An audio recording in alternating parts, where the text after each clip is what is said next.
Good morning everyone. तो आज हम देखेंगे पंचायती राज बच्चों। और आपके सिलेबस में पंचायती राज नहीं लिखा गया है। आपके सिलेबस में लिखा गया है स्थानीय स्तर पर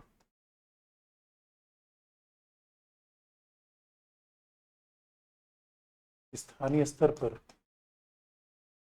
शक्ति एवं वित्त का विकेंद्रीकरण।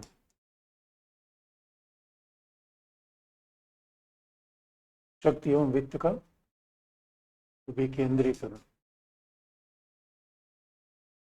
Devolution of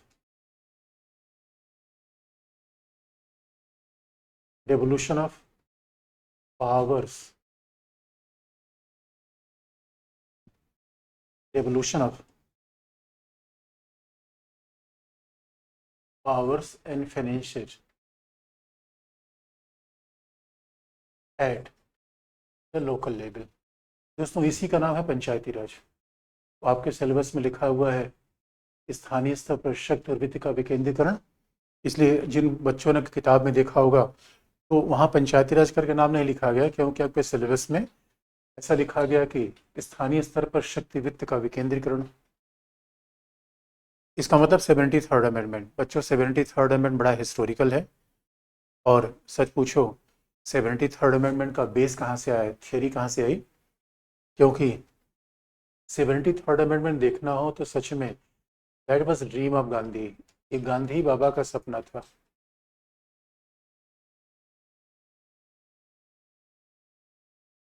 originally it was idea of Gandhi. Gandhi चाहते थे कि भारत में एक ऐसा शासन हो जो पश्चिमी देशों के आधार पे ना हो। वो संसदीय शासन नहीं, संघात्मक शासन नहीं। गांधी मानते थे कि शासन एक ऐसा होगा जो भारत के अनुसार होगा। और आप जानते हो, वास्तविक भारत तो गांव में रहता है। आज भी जनसंख्या का बड़ा महत्व गांव में लिखा हुआ है, गांव में रहता है। इस वजह से कहा जाता है कि गांव के केंद्र को बनाकर शासन किया जाए। क्योंकि जो इंग्लैंड का शासन था, पार्लियामेंट्री गवर्नमेंट हमने इंग्लैंड से लाई थी। इंग्लैंड की परिस्थितियाँ हमारी परिस्थितियों में फ़र्क थी। और इसलिए कहा भी जाता है कि गांधी बाबा भारत को जानते थे।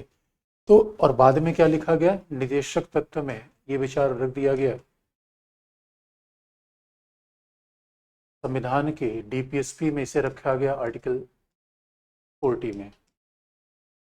निदेशक तत्व में आर्टिकल 40 में रख दिया गया कि जैसे जैसे भारत शक्तिशाली होगा पंचायती राज लाया जाएगा। अब देखो दोस्तों, आरंभ में हम पंचायती राज नहीं ला पाए, बल्कि 73rd अमेंडमेंट 1992 से ला पाए। लेकिन उसके पहले भारत में पंचायती राज को संवैधानिक आधार दिया गया 73rd अमेंडमेंट से। तो 11 अनुसूची लाई गई। लेकिन लेकिन इंटरेस्टिंग पार्ट ये है कि जब 73rd अमेंडमेंट आया, और आर्टिकल 40 की बात कर दी गई, इसके पहले भी भारत में पहली बार जब सामुदायिक विकास कार्यक्रम की शुरुआत हुई, जरा देखें आखिर में 73rd अमेंडमेंट आया कैसे। There was the beginning of community development program in India.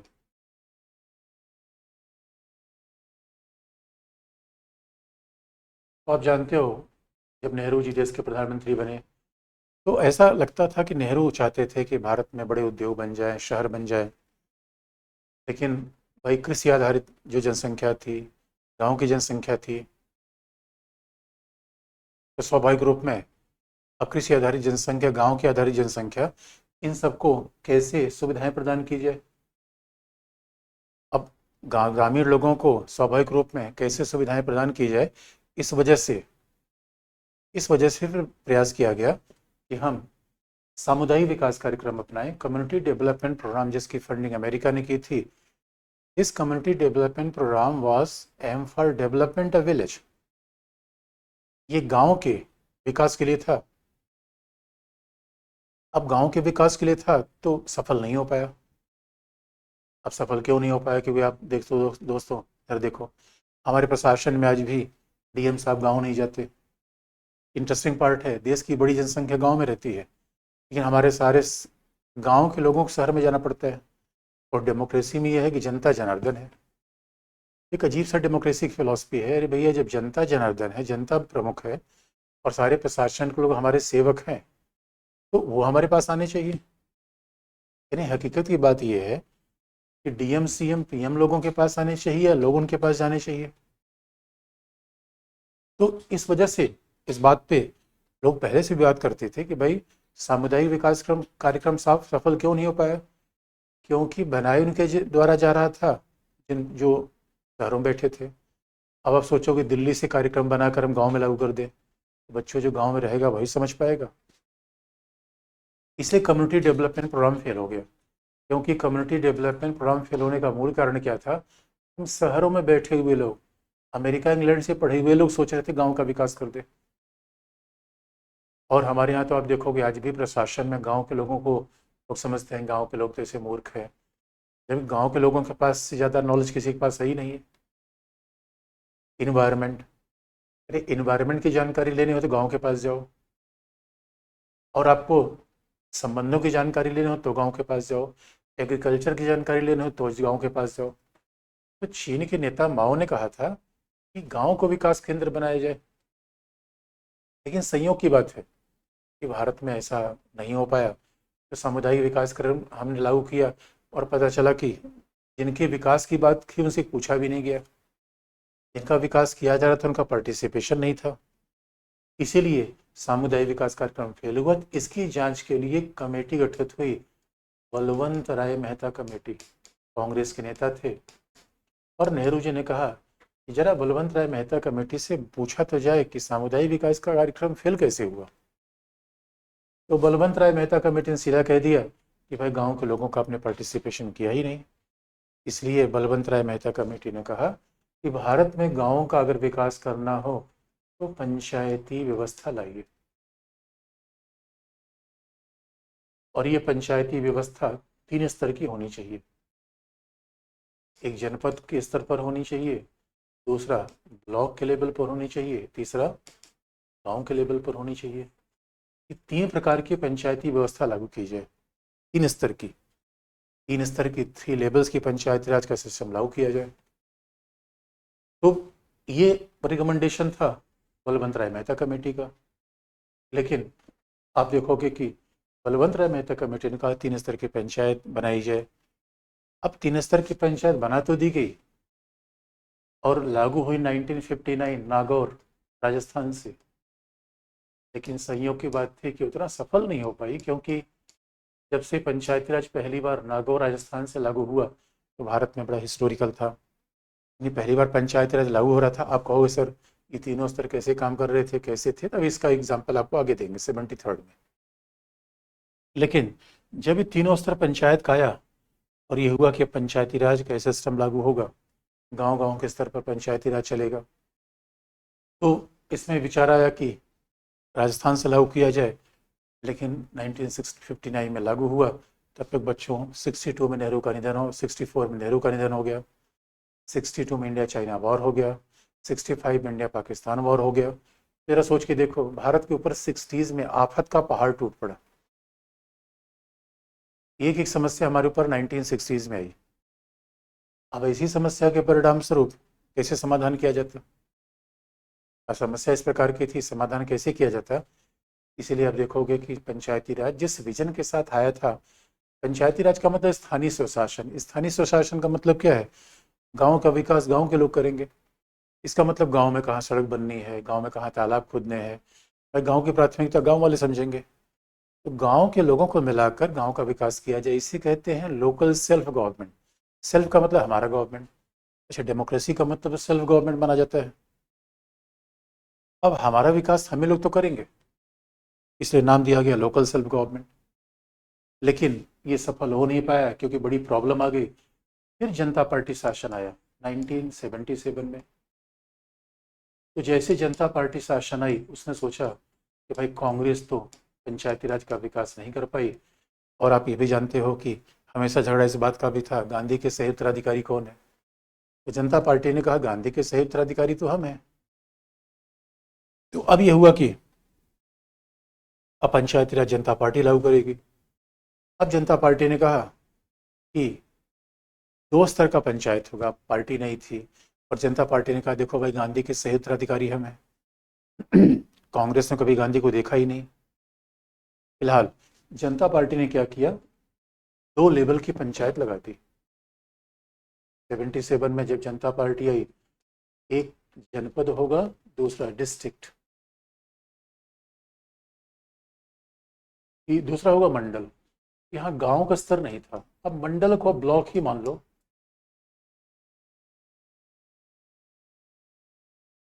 नहीं, मंडल का मतलब जो गांव से मिलके बनेगा, वो मंडल नहीं।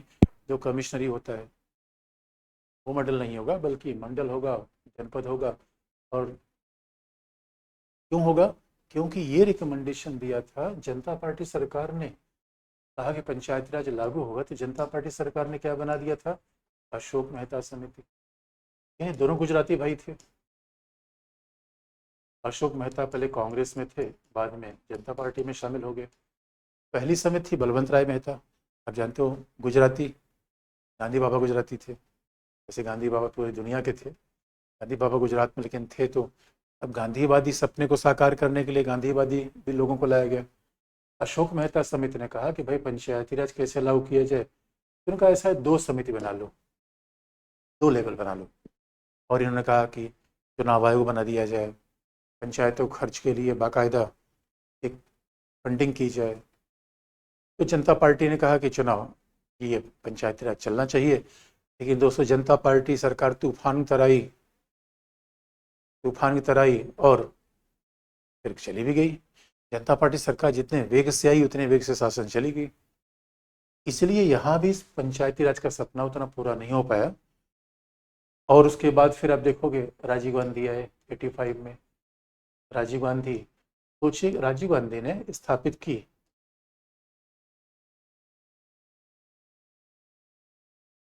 LM सिंघवी समिति। अब राजीव गांधी सरकार आ गई 85 में, या यानी जरा सोच के देखो, लोकतंत्र में कोई काम करने में कितना लंबा वक्त लगता है। जो काम बहुत पहले किया ना, एक सरकार बदलती है, फिर प्रयास करेगी, तीसरी सरकार प्रयास करेगी। तो जो काम तो बहुत पहले हो जाना चाहिए, राजीव गांधी ने बनाया लक्ष्मीमल सिंघवी समिति।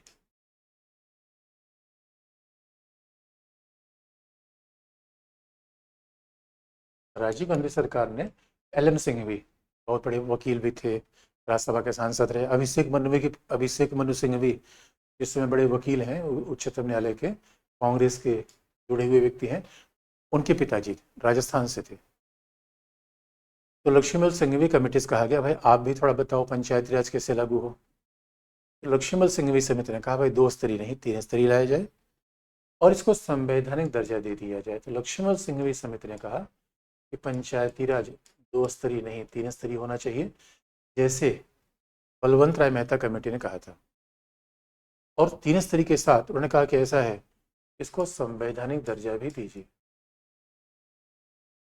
कॉन्स्टिट्यूशनल स्टेटस दीजिए। It was a 3 tier committee, 3 tier panchayati raj, और इसको संवैधानिक दर्जा दे दिया जाए। ऐसा ना हो कि बस जो सरकार चाहे लागू करे हटा दे। इसको कॉन्स्टिट्यूशनल स्टेटस भी दिया जाए। ये बात राजीव गांधी गवर्नमेंट के द्वारा कही गई, जिन्होंने LM सिंघवी कमेटी बनाई थी।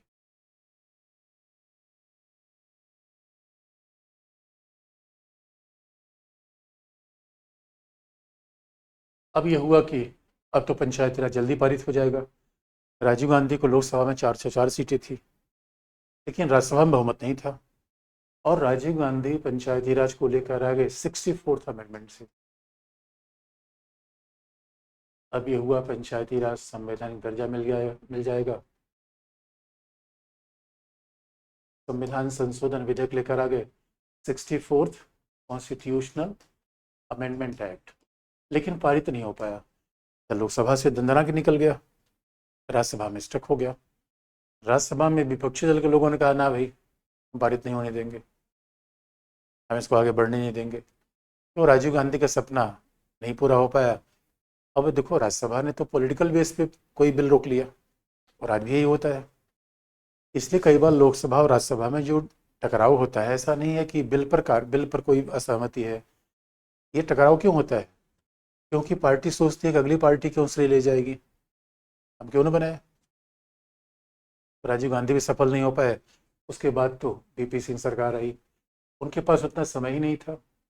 तब तक एक संसदीय समिति गठित हुई 90 में, एक पार्लियामेंट्री कमेटी थी, वो हेड की गई थी पी के थुंगन के द्वारा। पार्लियामेंट्री कमेटी आपको याद होगा, तो फिर पार्लियामेंट्री कमेटी हेड की गई थी थुंगन, पी के थुंगन की अध्यक्षता में बनी थी। और इन्होंने भी कहा कि अब पंचायती राज को संवैधानिक दर्जा दे दिया जाए। और उसके बाद फिर 1992 में नरसिंह राव गवर्नमेंट आई। नरसिंह राव सरकार के द्वारा, फिर कांग्रेस सरकार थी। It was because of Narasimha Rao government.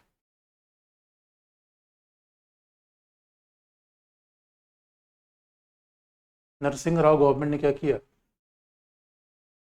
संविधान में 11वीं अनुसूची जोड़ी, 11th शेड्यूल जोड़ा, और भाग 9 में पंचायती राज को रख दिया गया। आप कहेंगे सर भाग 9 में जोड़ा गया, तो भाग 9 खाली था क्या? तो भाग 9 खाली था। अगर संविधान में 22 भाग थे तो 23वें में रखा जाना चाहिए था, या कहीं किसी पार्ट के ए को रखा जाता है, अच्छा 9 का ए, 22 का ए, 20 का ए। तो सवाल है कि भाग 9 कैसे खाली था बच्चों? ये भाग 9 खाली तब से था 1956 से। और 1956 से खाली इसलिए हो गया था कि जब हमारे यहाँ मूल संविधान में 4 किस्म के राज्य थे, तो जब 56 में राज्य को रीऑर्गेनाइज किया गया, वो 4 राज्य बन गए 2 किस्म के, यानी राज्य और केंद्र शासित क्षेत्र। उसी कारण से 9th पार्ट वेकेंट था, उसी 9th पार्ट में रख दिया गया पंचायती राज को। 11th शेड्यूल डाला गया, अनुसूची जोड़ी गई। This was 11th schedule. आप जानते हो कि 8 संविधान में 8 शेड्यूल थे, नवा जोड़ा गया पहले संविधान संशोधन द्वारा, 10वां जोड़ा गया 52nd के द्वारा, 11वां जोड़ा गया 73rd, 10वां 52nd जो है आपका दल बदल वाला। तो ये 73rd अमेंडमेंट से 11 शेड्यूल जोड़ा गया, और भाग 9, संविधान का भाग 9 जोड़ा गया। तो पंचायती राज का संवैधानिक दर्जा मिल गया। आप पूछोगे बच्चों, अगर पंचायती राज को संवैधानिक दर्जा मिल गया, इससे क्या फायदा हो जाता है? नहीं, इतना जद्दोजहद चला, सोचो पंचायती राज को व्यवहार में लाने में इतनी जद्दोजहद चली। इसे कहा भी जाता है कि डेमोक्रेसी में थोड़ा टाइम तो लगता है, टाइम लेने का काम अच्छा होता है। आप कहोगे कि सर जो संविधान का दर्जा किसी भाग को मिल जाए तो क्या फायदा हो जाता है? बच्चों देखो, अगर वो चीज़ संविधान में शामिल हो जाए तो संविधान highest law of the land है, पहला महत्व बढ़ जाता है।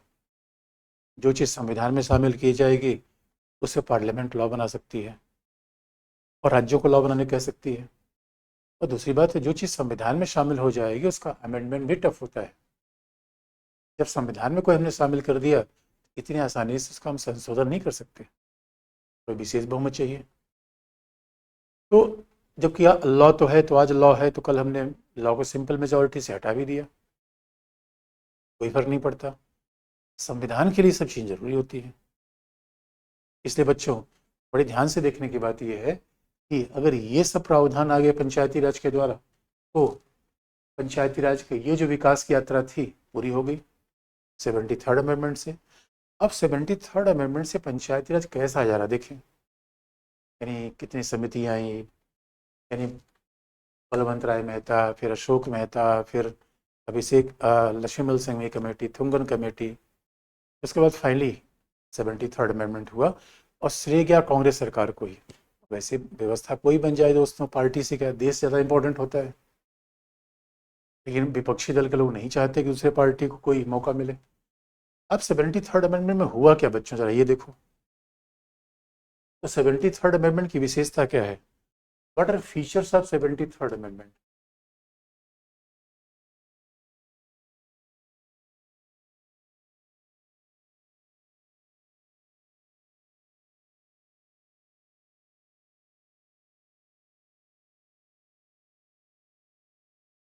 व्हाट आर फीचर्स ऑफ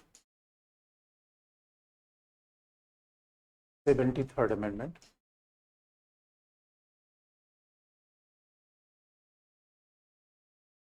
तो बच्चों देखोगे पीछे से कैसा होगा पहली बार।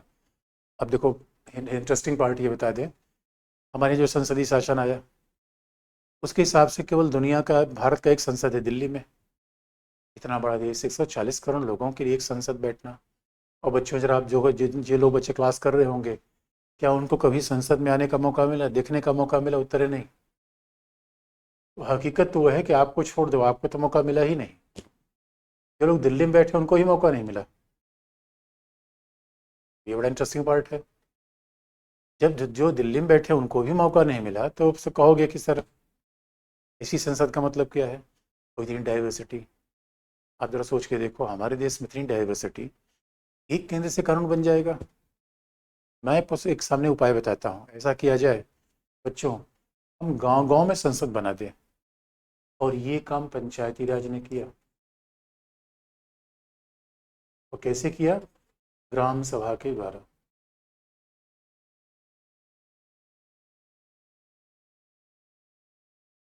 दोस्तों, और यानी पंचायती राज की सबसे महत्वपूर्ण संस्था क्या है? ग्राम सभा। और 73rd अमेंडमेंट में लिखा गया है ग्राम सभा किससे मिलकर बनेगी? गांव में रहने वाले सभी 18 वर्ष के ऊपर के नागरिकों को मिलकर कौन बनेगी? ग्राम सभा। यानी 18 वर्ष के नागरिक नहीं, मतदाता, पुरुष हो महिला हो। और आप जानते हो हमारे निर्वाचन का सिस्टम धर्म जाति से तो बनता नहीं, जाति का हो धर्म का हो सबको वोटिंग राइट होगा। सब ग्राम सभा के मेंबर होंगे। जरा सोच के देखो, पार्लियामेंट में बैठने के लिए निर्वाचन होता है। ग्राम सभा का मतलब है निर्वाचन नहीं। जितने भी आपके ग्राम सभा के लोग हैं 18 वर्ष के ऊपर के लोग, और सामान्यतः ग्राम सभा में आबादी होती है 3,000 4,000 2-3 हज़ार होती है। यानी सब 2-3 हज़ार लोग एक साथ बैठ के, और आप जानते हो बैठेंगे तो क्या करेंगे? निर्णय करेंगे किस बारे में?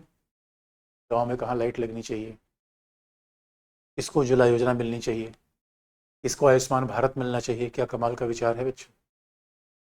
नहीं, जरा सोच के देखो, अब तो हाल ये है ग्राम प्रधान बनने के लिए मारामारी चल रही है। और पॉलिटी बढ़ने का फायदा ये है बच्चों, कई बच्चे तो कई बच्चे तो इधर देखते ही नहीं, पता चला ग्रुप डी के एग्जाम में लग रहे हैं, आरओ के एग्जाम में पता नहीं क्या कर रहे हैं। अरे गांव गांव का प्रधान भी बनना एक अच्छा काम है। आज जो गांव का प्रधान है, पहले देखो जब पंचायती राज हमारे आया था, जब 59 में पंचायती राज लगा तो उस समय गांव प्रधान बनने का मतलब जानते हो का सम्मान का पद था। ये प्रधान जी दरवाजे पर बैठे रहेंगे हुक्का पीते हुए, 4 लोग सामने आएंगे और प्रधान जी साहब, आज के चौधरी साहब। अच्छा, कहीं प्रधान कहीं सरपंच, अलग अलग राज्य में अलग अलग कहा जाता है। लेकिन आज जो प्रधान है उसके अकाउंट में साल में कम से कम 1 करोड़ रुपए तो आ जा रहा है, कम से कम 2 से 3 भी हो सकता है। तो गाँव में बैठे बैठे आपके अकाउंट में 2-3 करोड़ रुपए आ जाए बच्चों, कौन सा बुरा काम है ये बुरा काम तो नहीं है। इसीलिए इसीलिए बात कहेगी ग्राम सभा। और ग्राम सभा क्या है? संसद है हमारे गांव का। यही पंचायती राज ने क्या बना दिया, गांव गांव में संसद बना दिया। और सच मानो दोस्तों, देखो डेमोक्रेसी का मतलब यही होता है जहां जनता की सर्वोच्चता हो। अब जंगल मोड़ नाचा किसने देखा? अब पार्लियामेंट अब पढ़ते हो तो उसमें क्या पढ़ोगे? शून्यकाल आ रहा है, प्रश्नकाल आ रहा है। कमाल की बात है यार। अरे भैया हमें क्या पता शून्यकाल है? गाँव किसी दादाजी को जाकर बताओ, दादाजी आपको पता है संसद में शून्यकाल आ रहा है? अब क्या बात है भाई, शून्यकाल क्या है? 0 आवर, क्वेश्चन आवर। अरे मेरे बच्चों, ये सब पढ़े लिखे लोगों की बातें हैं। यानी सच मानो डेमोक्रेसी को गांव के लोगों को किसी विषय ने समझाया तो न तो पॉलिटी के टीचर ने और न भारत के संविधान ने, पंचायती राज ने। आज तो पूछो मत, पंचायत बनने सरपंच बनने के लिए मारामारी चल रही है। और ग्राम सभा क्या करेगी? एक होती है ग्राम पंचायत। ग्राम पंचायत क्या है?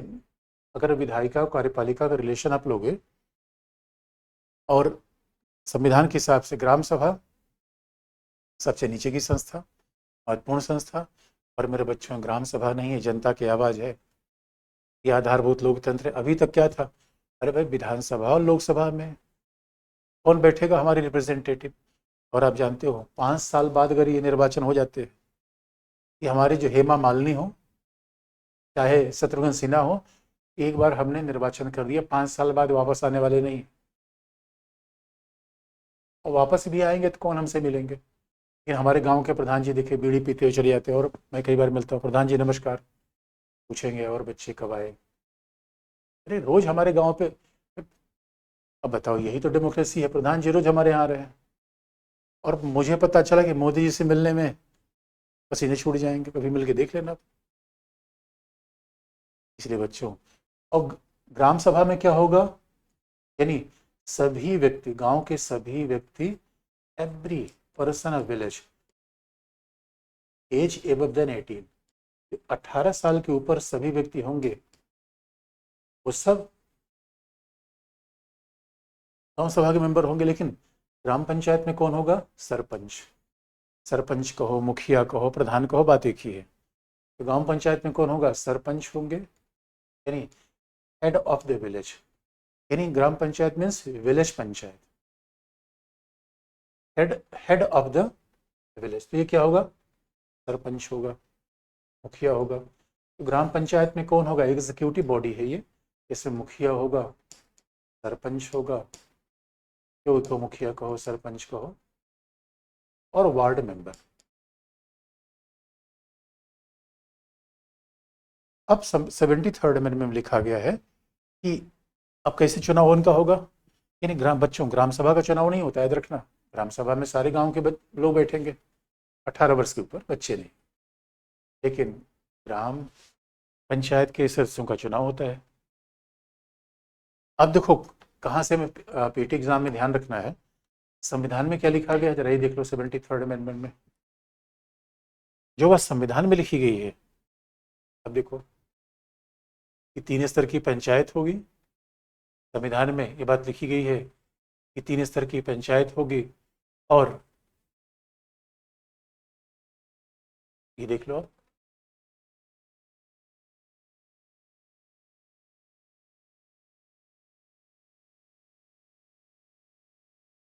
तो पंचायत बस यहाँ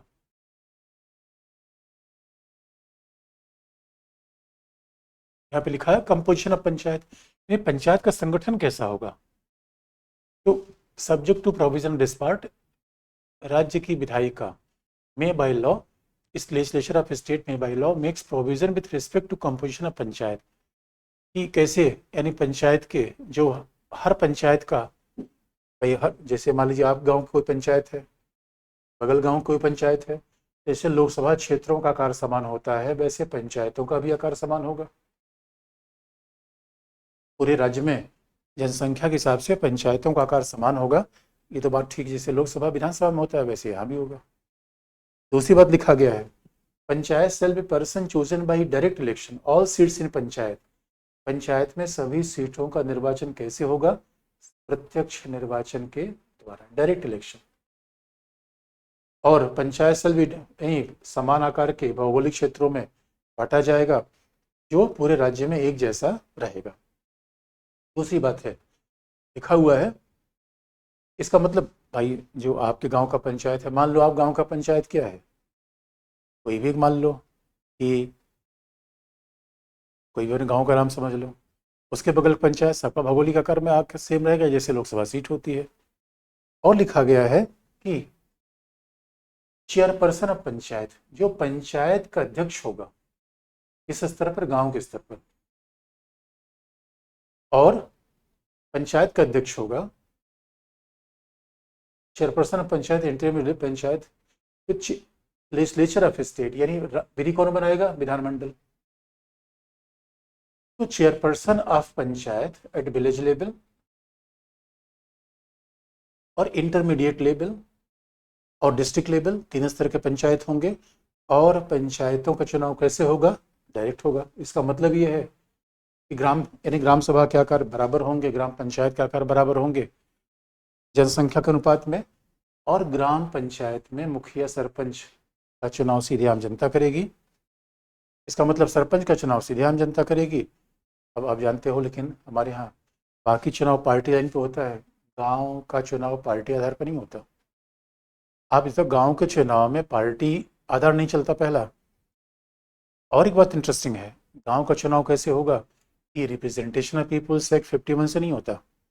संसद और विधानसभा के चुनाव कराने के लिए अलग लॉ है। मैं फिर आपको बता दूं, राष्ट्रपति उपराष्ट्रपति के इलेक्शन के लिए अलग लॉ है। राष्ट्रपति उपराष्ट्रपति president vice president election act 52। सांसद विधायक के चुनाव के लिए अलग लॉ है, रिप्रेजेंटेशन ऑफ पीपुल्स 51। राज्य पंचायतों के निर्वाचन के चुनाव लॉ अलग है। पंचायतों के चुनाव के लॉ क्या है? 23 राज्य हैं तो अपने पंचायतों के 28 कानून बनाएंगे। आप कहोगे सर ये बताओ 73rd अमेंडमेंट से चुनाव होगा या पंचायती राज कानून से? 73rd अमेंडमेंट में कहा गया है कि हर राज्य पंचायत के बारे में अपना कानून बनाएगा। हर राज्य अपना कानून बनाएगा पंचायत के बारे में, क्योंकि हर बात संविधान में लिखी नहीं आ सकती। इसे बार बार कभी वेयर एक्ट आप देखोगे लिखा हुआ है as legislature of a state में डिसाइड, ऐसा राज्य विधानमंडल तय करेगा। यानी हर बात कैसे लिखी जा सकती है? क्योंकि आप पूछोगे सर कि ग्राम सभा कितनी बैठक होगी, ये 73rd अमेंडमेंट में नहीं है, राज्य के अधिनियम में होगा। कि सरपंच को बर्खास्त कैसे किया जा सकता है, राज्य के अधिनियम में होगा, ये 73rd में नहीं है। कई बार आप संविधान देख सकते हो तो जो संविधान में नहीं है वो कहाँ होगा? 73rd में, और जो राज्यों में। लेकिन अगर आप यूपीएससी एग्जाम देना चाहते हो तो राज्य पंचायत अधिनियम से भाई 28 पंचायती राज अधिनियम कैसे पढ़ पाएंगे बच्चों? हम 28 पंचायत अधिनियम कैसे पढ़ पाएंगे?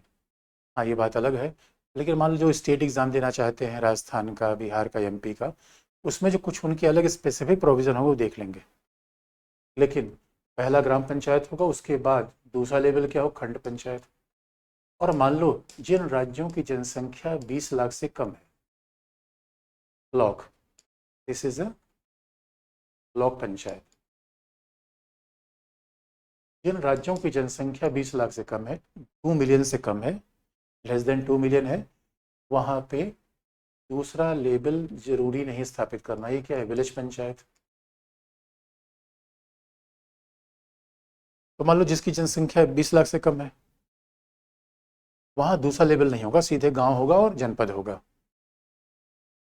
और उसके बाद तीसरा लेवल क्या है? डिस्ट्रिक्ट पंचायत, जनपद पंचायत। तो दोस्तों अब ये हमारे यहाँ पंचायती राज ने 3 स्तर की पंचायतें बना दी। डिस्ट्रिक्ट पंचायत, और याद रखना जब हम चुनाव देने जाते हैं, जब हम मत दे रहे हैं, गांव में किसी बच्चे ने मत दिया होगा, वो 3 वोट देता है। एक वोट मुखिया के लिए, दूसरा वोट किसके लिए देता है? पीडीसी के लिए। दूसरा वोट देगा खंड पंचायत सदस्य के लिए। तीसरा वोट देगा जनपद पंचायत सदस्य के लिए, मेंबर के लिए। यानी इसे कहते हैं बीडीसी, ब्लॉक डेवलपमेंट काउंसलर। इसे कहते हैं डीसी, डिस्ट्रिक्ट काउंसलर। आप याद रखो जब भी पंचायत में हम वोट देने जाते 3 वोट देते हैं। एक तो मुखिया के लिए, गांव का हमारा सरपंच कौन होगा। दूसरा वोट हम देंगे कि ब्लॉक का हमारा मेंबर कौन होगा। यानी आप याद रखना ब्लॉक पंचायत के अध्यक्ष का निर्वाचन बीडीसी मेंबर करते हैं। गांव पंचायत में जो सरपंच है वही गांव पंचायत का अध्यक्ष है, उसका निर्वाचन सीधे जनता डायरेक्ट करती है। लेकिन लेकिन आपको ध्यान रखने की बात है कि खंड पंचायत का अध्यक्ष का चुनाव कौन करेगा? खंड पंचायत के अध्यक्ष का चुनाव बीडीसी मेंबर करेंगे। तो मान लो किसी ब्लॉक में 10 मेंबर हो गए, तो आम जनता ने किसका चयन कर दिया? 10 मेंबर का। ये 10 बीडीसी मेंबर किसका चयन करेंगे? चेयरपर्सन का। तो मान लो डिस्ट्रिक्ट काउंसिल में 20 मेंबर है, ये 20 मेंबर किसका चयन करेंगे? जनपद पंचायत अध्यक्ष का। तो तीनों लेवल के मेंबर के चुनाव आम जनता करती है। ये आम जनता, जनरल पब्लिक किसका चुनाव करेंगे? हम आप किसका चुनाव करेंगे? ग्राम प्रधान का, बीडीसी मेंबर का और डिस्ट्रिक्ट काउंसिल के मेंबर का। लेकिन इनके चेयरपर्सन का चुनाव कौन करेगा? सदस्य करेंगे। इनके चेयरपर्सन का चुनाव कौन करेगा? खंड पंचायत के सदस्य करेंगे। इनके चेयरपर्सन का चुनाव कौन करेगा? डिस्ट्रिक्ट पंचायत के सदस्य करेंगे। इनके चेयरपर्सन का चुनाव डिस्ट्रिक्ट पंचायत के सदस्य और खंड पंचायत के सदस्य करेंगे। ये खास बात है। ये खास बात है कि आपको पंचायत के 3 लेवल बना के रखने हैं, ग्राम पंचायत, खंड पंचायत और डिस्ट्रिक्ट पंचायत। ये 3 लेवल के पंचायती राज हैं। अब ये इसका मतलब है दोस्तों, अब जरा सोच के देखो कितनी बड़ी बात होती है। अब एक सांसद 20 लाख जनता को रिप्रेजेंट करता है, लेकिन ग्राम प्रधान कितनी जनता को रिप्रेजेंट करता है? 2000। भाई ग्राम प्रधान ज़्यादा नज़दीक है, ग्राम प्रधान जब चाहे मिल आए। और एक डिस्ट्रिक्ट में डिस्ट्रिक्ट काउंसिल होगी। और अब आप कहोगे सर ये निर्वाचन हो गया, क्या निर्वाचन पार्ट है? नहीं। देखो दोस्तों, 73rd अमेंडमेंट में क्या हो गया, तीनों स्तर के निर्वाचन सीधे होंगे, बस दो एक्सेप्शन होगा। ब्लॉक डेवलपमेंट का जो अध्यक्ष है और डिस्ट्रिक्ट काउंसिल का जो अध्यक्ष है, वो सीधे जनता द्वारा निर्वाचित नहीं होगा, वो निर्वाचित जनता के सदस्यों के द्वारा निर्वाचित होगा। इसलिए जब 73rd अमेंडमेंट आया, इनके निर्वाचन के लिए राज्य निर्वाचन आयोग का प्रावधान भी किया गया, राज्य वित्त आयोग भी बनाया गया। इनके निर्वाचन के लिए आप देखोगे राज्य निर्वाचन आयोग का प्रावधान कर दिया गया। इन पंचायतों का चुनाव इलेक्शन कमीशन ऑफ इंडिया नहीं कराता। अभी हमारा चुनाव देखो, जो लोकसभा का चुनाव, विधानसभा का चुनाव कौन कराएगा? Election commission of India. पंचायतों का चुनाव कौन कराता है? राज्य निर्वाचन आयोग। वो पंचायत का चुनाव करवाएगा, तो निर्वाचक नामावली बनाएगा, और पार्टी लाइन पे होती नहीं। इसलिए बच्चों, हमारे देश में सांसद विधायक बनना आसान है, क्योंकि सांसद विधायक बनने की जद्दोजहद कब है? जब तक आपको पार्टी का टिकट न मिल जाए। अब किसी पार्टी का टिकट आपको मिल गए, फिर तो गाजर मूली सब निर्वाचित हो जाते हैं। लेकिन सरपंच का चुनाव जीतना तो मुश्किल है। सरपंच का चुनाव तभी जीत पाओगे जब एक एक गांव का आदमी आपको जानता हो। तो यही तो असली लोकतंत्र है, यहाँ पार्टी काम नहीं चलेगा। और गांव वाले तो इसके इतने होशियार हो गए हैं, पैसा भी लेके वोट नहीं देते। पैसा दो लोगों से ले लेंगे, वोट एक को दे देंगे। इसलिए अब आप देखोगे पंचायत के लिए क्या हुआ। इस पंचायत के निर्वाचन के लिए, इस पंचायत के इलेक्शन के लिए क्या हो गया, एक अलग संस्था का निर्माण किया गया। इसका मतलब है कार्यकाल कितना होगा? 5 साल का पंचायतों का। इलेक्शन की एज कितनी होगी? 21 ईयर्स। बात ध्यान रखना। पंचायतों के अगर, और हो सकता है हमारे गांव में, हो सकता है हमारे जो बच्चे हैं उसमें हो सकता है कोई सरपंच भी हो। मुझे तो कई बार यहाँ दिल्ली में क्लासरूम में गांव के सरपंच मिले हैं। तो इलेक्शन की डेट है 21 वर्ष। लोकसभा विधानसभा में चुनाव की डेट कितनी है? 25 वर्ष। तो इसलिए क्यों? क्योंकि पंचायत क्या है? ये डेमोक्रेसी की प्राइमरी स्कूल है। ये डेमोक्रेसी की प्राइमरी स्कूल है। एक बार आपने प्राइमरी स्कूल पढ़ लिया, फिर कॉलेज जाओ। और सच मानो, डेमोक्रेसी तो ऐसी होनी चाहिए दोस्तों। नहीं, हमारे क्या होता है, हेलीकॉप्टर लैंडिंग होती है, पैरासूट लैंडिंग होती है, कि भैया अमुक व्यक्ति अब सांसद बनेंगे, विधायक बनेंगे। अमुक व्यक्ति हम जानते ही नहीं। अमुक व्यक्ति सांसद विधायक बनेंगे और हम उनको जानते ही नहीं। कमाल की बात है। इन गाँव के आदमी को नहीं जानता। इसलिए हम शासन ऐसा लाएंगे, 21 वर्ष होगा, इसलिए याद रखना है, इसमें 21 वर्ष कहा गया है। और इलेक्शन कमीशन होगा।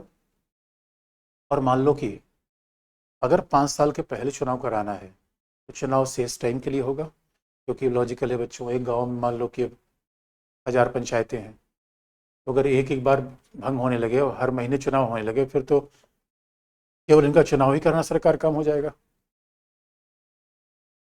इसीलिए चुनाव अगर बीच में कराना है, तो मतलब 3 साल में पंचायत भंग हो गई, तो अगला चुनाव सरपंच का 2 साल के लिए होगा, 3 साल के लिए नहीं होगा। इसका मतलब, लेकिन अगर मान लो कि 6 महीने कम है, 5 साल में 6 महीने कम है, तब चुनाव कितने समय के लिए होगा? पूरे 5 साल के लिए। 6 महीने वेट करके अगली बार चुनाव होगा। इसे ध्यान रखा गया है कि निर्वाचन आयोग बनाया गया है, और राज्य निर्वाचन आयोग के अध्यक्ष को हटाने का तरीका ऐसा रखा गया है जैसे किसी न्यायालय के न्यायाधीश को हटाया जाता है, उच्च न्यायालय के न्यायाधीश को, जिससे उसका इंडिपेंडेंस बना रहे। लेकिन बच्चों, आप पूछोगे कि सर ये बताओ, निर्वाचन आयोग के कितने सदस्य होंगे, कितने अध्यक्ष होंगे? ये सब 73rd में नहीं लिखा गया है। ये हर राज्य विधानसभा अपने हिसाब से तय करेगी। इसलिए बच्चों, 73rd में तो केवल स्केलेटन लिखा गया है। 73rd अमेंडमेंट में केवल स्केलेटन लिखा गया है, बाकी चीज़ें तो सब छोड़ दी गई है। बाकी चीज़ें विधानसभाएं अपने हिसाब से तय करेंगे। बाकी चीज़ें नहीं लिखा जाएगा, वो विधानसभा अपने हिसाब से तय कर लेगी। ये खास बात है कि इलेक्शन होगा 21 साल, फिर 5 साल के निर्वाचन होते रहेंगे। अब दूसरी बात है, अब पंचायती राज का निर्वाचन हो गया तो करेगी क्या पंचायती राज, ये इंपॉर्टेंट बात है। तो करेगी क्या बच्चों, क्या पता रखिए। अब देखो, जब से 73rd अमेंडमेंट में पंचायती राज आया है, देखोगे ग्राम पंचायत,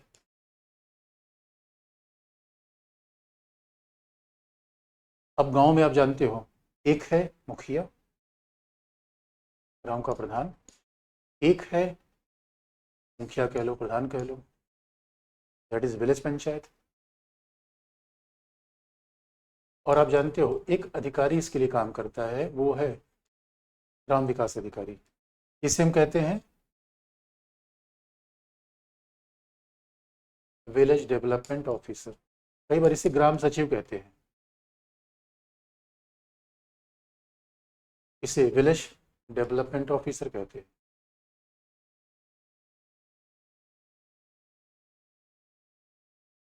या ग्राम सचिव कह लीजिए, ग्राम विकास अधिकारी कह लीजिए। और ग्राम सचिव अधिकारी होता है। इन ग्राम सचिव के लिए तो पीसीएस में परीक्षा भी होती है। अभी ग्राम विकास अधिकारी होगा और प्रधान का इनका ज्वाइंट अकाउंट होगा। अब जरा सोच के देखो, और प्रधान के अकाउंट में पैसा आ रहा है मनरेगा का, प्रधान अकाउंट में पैसा आ रहा है उज्ज्वला योजना का।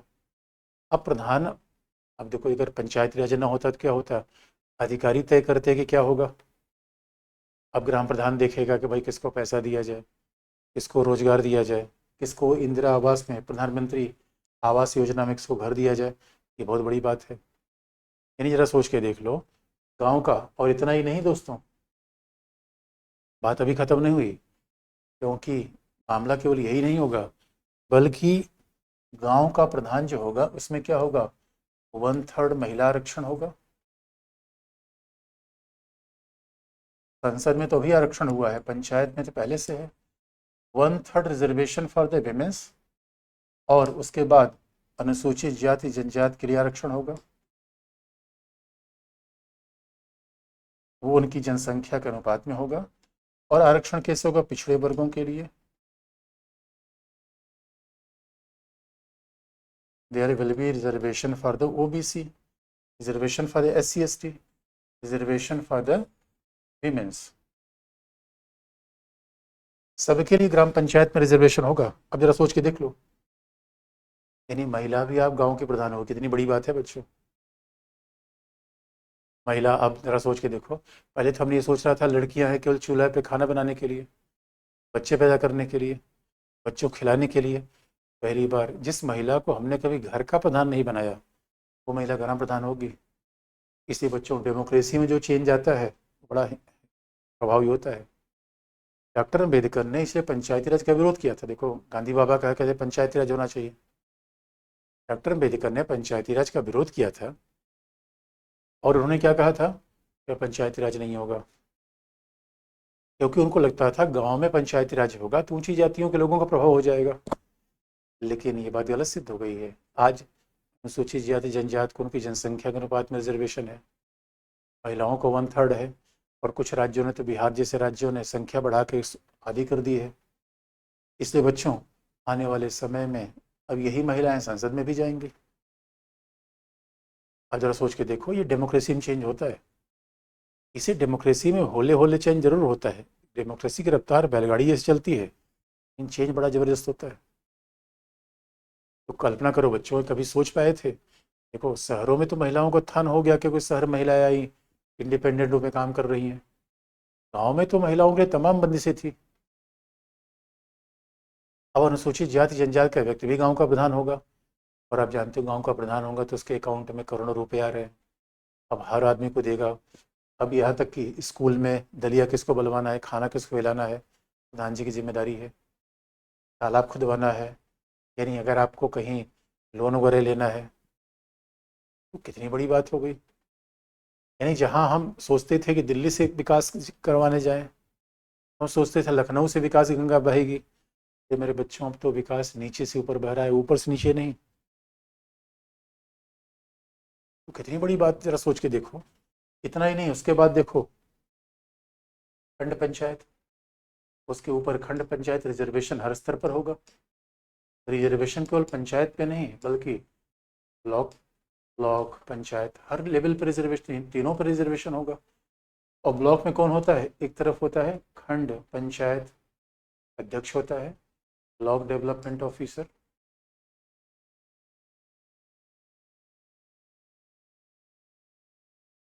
दूसरा होता है खंड पंचायत का अधिकारी होता है, ये होता है ब्लॉक डेवलपमेंट ऑफिसर।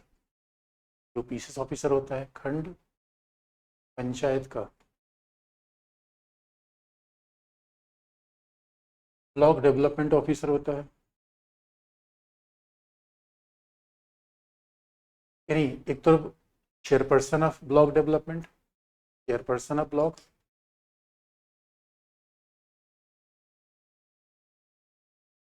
और ये क्या होगा? ये होगा ब्लॉक डेवलपमेंट ऑफिसर बीडीओ। ये क्या है? ये बी वीडीओ है, ये है वीडीओ, ये है बीडीओ।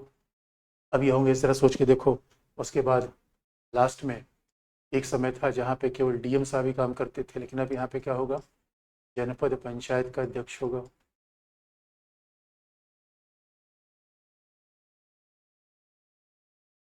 और रिजर्वेशन तीनों लेवल पर होगा। जनपद पंचायत का अध्यक्ष होगा और उसके बाद फिर, यानी पहले क्या होता था भाई? या तो डीएम होता था या चीफ डेवलपमेंट ऑफिसर सीडीओ। अब उसके साथ जनपद पंचायत अध्यक्ष, डिस्ट्रिक्ट पंचायत का चेयरपर्सन।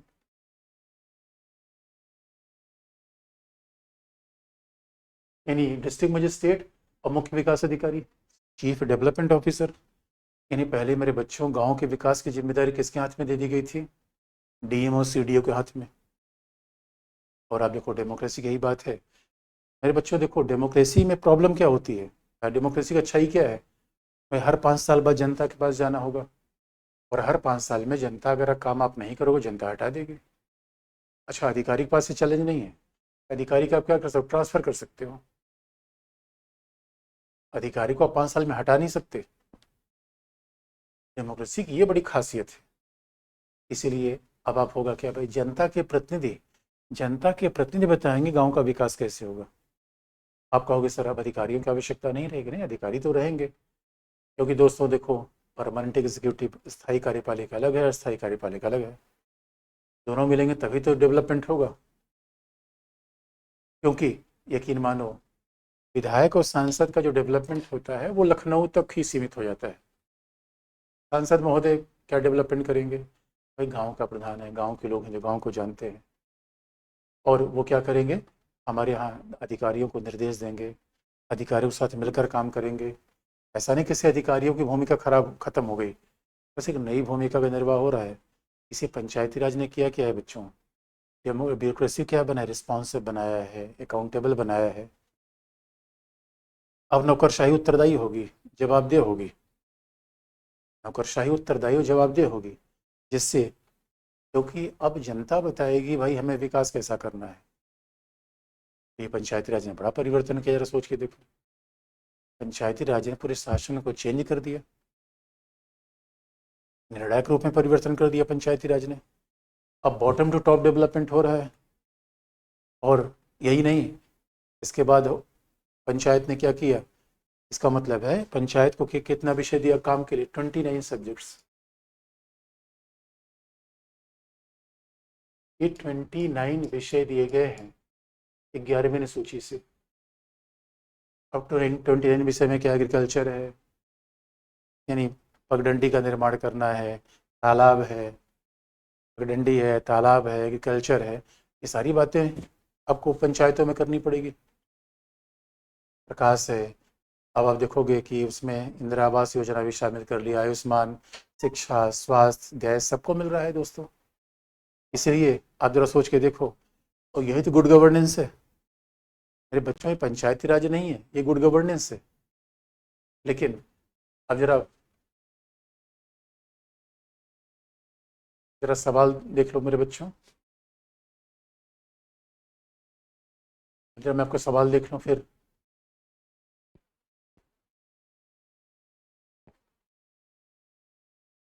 क्या सर किसी भाई इससे तहसील में कोई भूमिका होगी फिर अलग से? नहीं, तहसील का मतलब ब्लॉक, ब्लॉक हो गया दोस्तों, ब्लॉक। अब तहसील मतलब वैसे अगर आप देखोगे तो तीन ही लेवल है।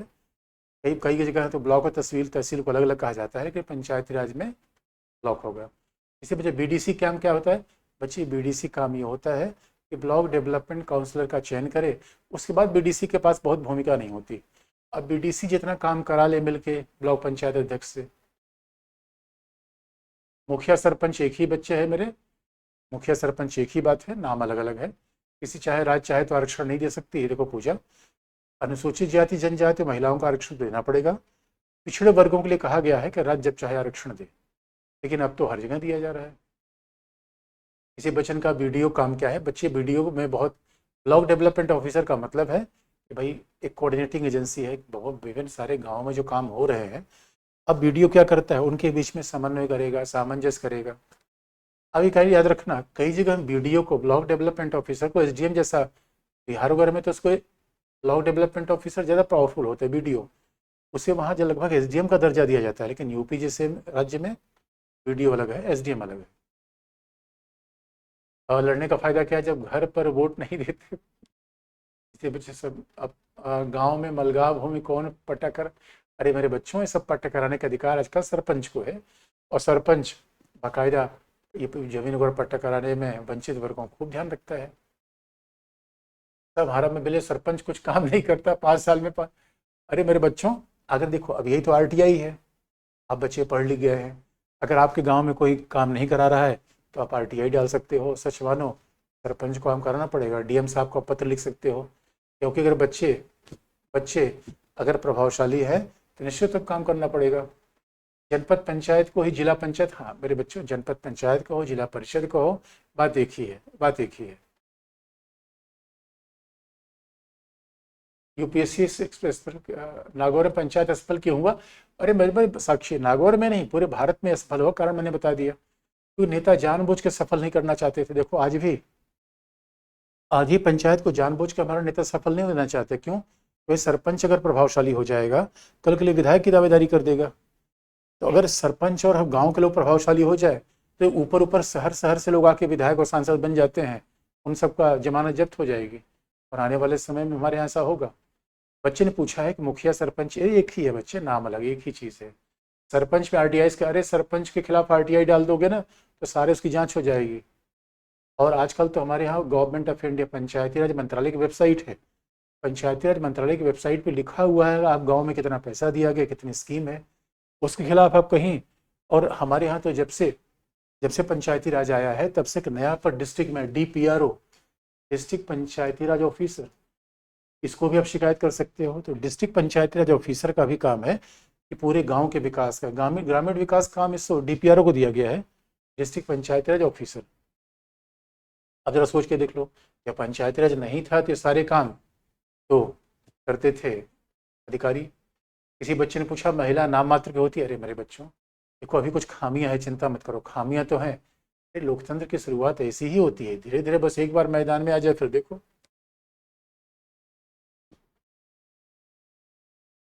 जिला में विधायक किस अधिकारी सहयोग करता है, अरे देखो जिला विधायक तो सौमन एसडीएम डीएम इन सब के सहयोग से काम करवाता है विधायक कई बार। अच्छा पंचायती राज में तो ये भी लिखा गया है कि पंचायतों में खंड और उसके ऊपर विधायक और सांसदों का भी मनोनयन किया जा सकता है। इसके डिस्ट्रिक्ट, खंड और जनपद के ऊपर जो हमारे सांसद होंगे, विधायक होंगे, उनको भी नॉमिनेट किया जा सकता है। ये डिसीजन विधानमंडल लेगा, जिससे सामूहिक रूप में काम कराया जा सके। अब के एक गांव में कितने वार्ड हो सकते हैं, बच्चे सविता डिपेंड करता है गांव के ऊपर, गांव की जनसंख्या कितनी है। 9 भाग खाली क्यों था, अरे 1956 में कि शुभम ने पूछा है, 1956 में शुभम ऐसा था कि बहुत बड़े सारे राज्य बने थे, तो 4 प्रकार के राज्य थे तो एक भाग खाली था। सर सिलेबस का अभी बहुत, एमएलए का काम, अच्छा आरटीआई को ऑनलाइन डाल सकते हैं, हाँ बिल्कुल कर सकते हैं मेरे बच्चों।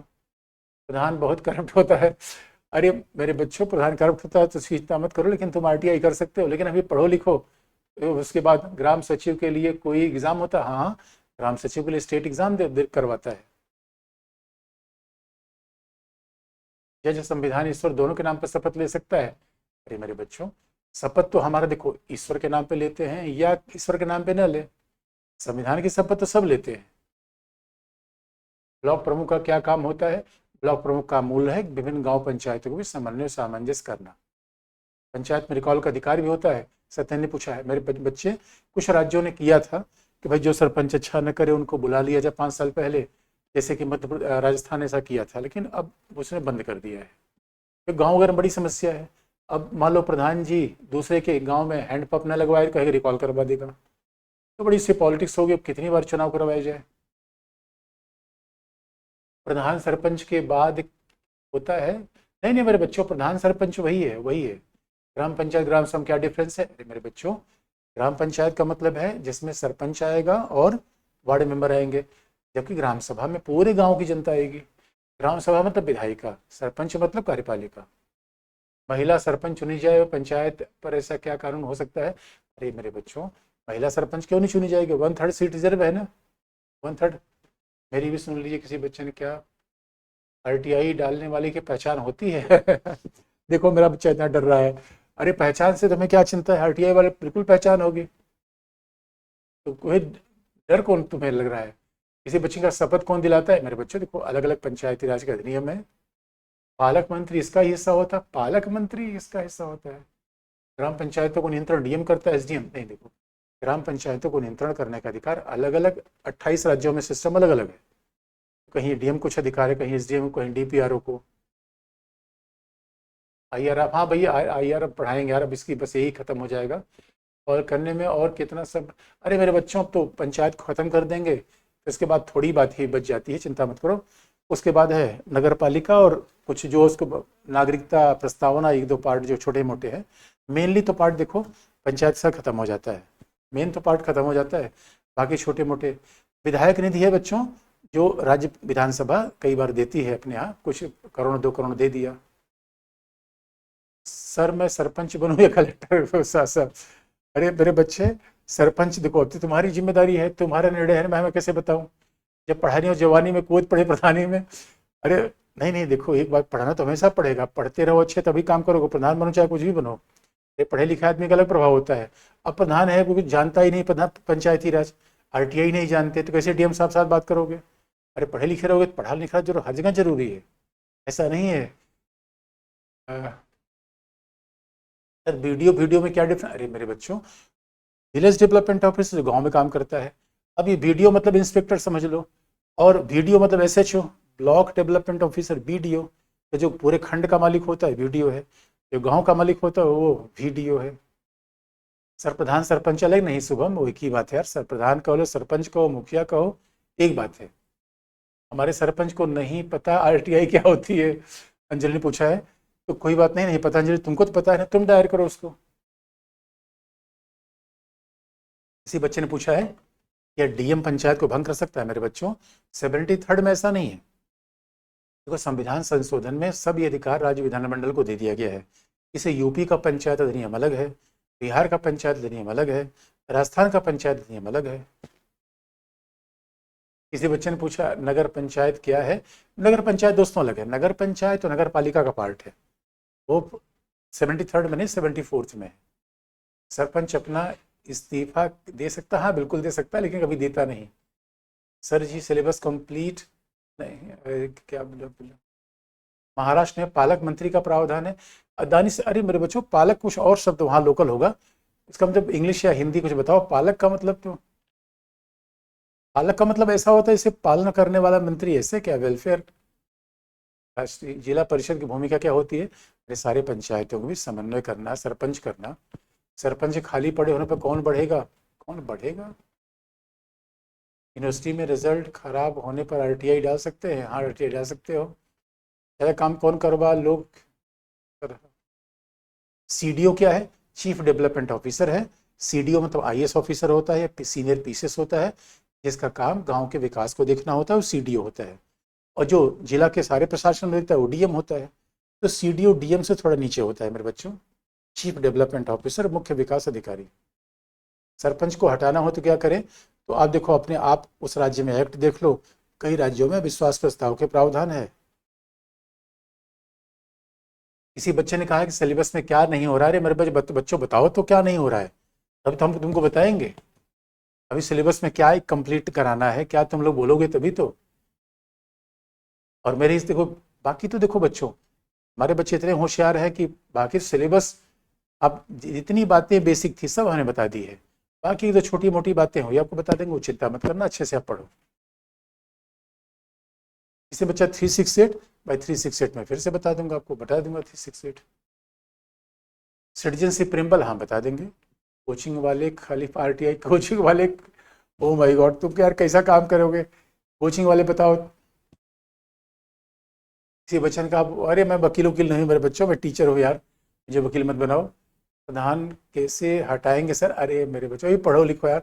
अब प्रधान के खिलाफ आरटीआई कैसे करें।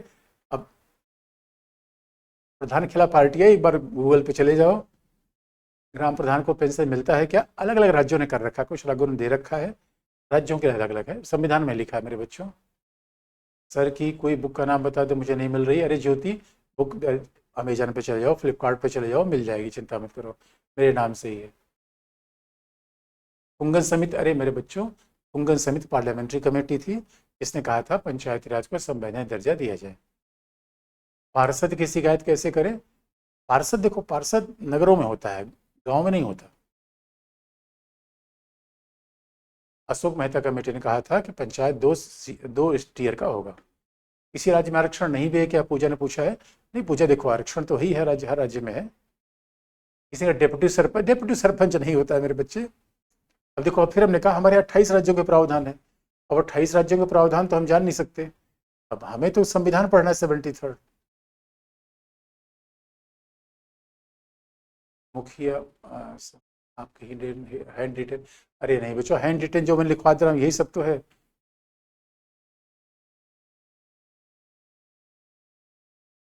किसी बच्चे ने वन आर्टिकल 123 पूछा, अरे मेरे बच्चे राष्ट्रपति जो उच्चतम न्यायालय से परामर्श करता है वही आर्टिकल 143 है, मैंने बता दिया है। मेरे बच्चों तुम लोग, मेरे गऊ में मेरे क्या लिखा है, सूरपस में संविधान का है सरपंच की तरह।